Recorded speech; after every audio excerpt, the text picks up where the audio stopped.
Cha kungaba kubonga sitawuthanda kubonga siyi Regional Football Association especially kuma board of directors akaKopa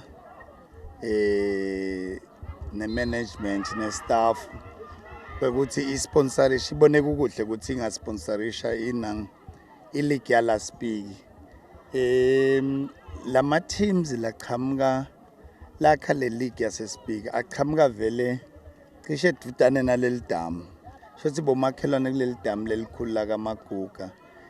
Sithokote kakhulu nje ukuthi bangasilekelela ekukhuliseni bantwana because ibhola ingilenye indlela lesikhulisa ngayo bantwana bafunza lokunengi loku positive kunengi kunaloko maybe lokungaba negative.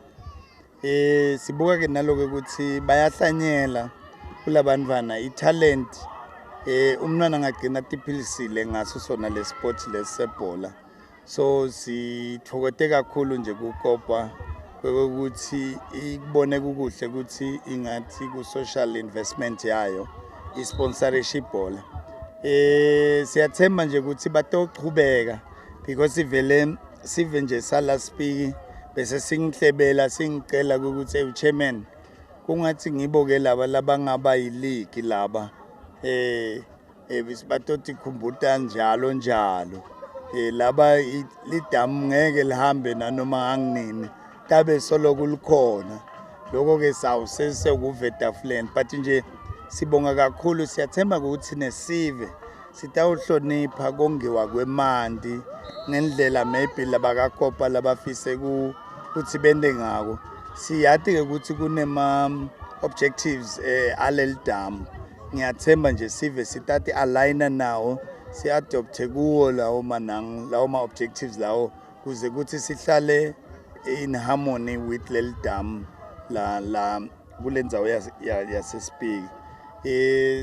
Thina ke sibe bhola si-benefit lokunengi ngekupartnerisha naKopa.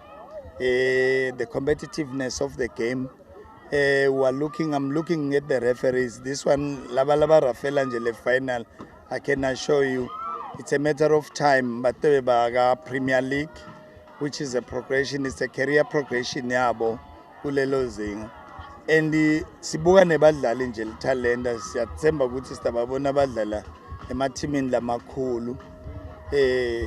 Sibuka ke ne-administration nje nawubuka how the clubs are administered. Sibonge kakhulu netimbatho ukuthi bagcoke amajezi lamasha lamahle.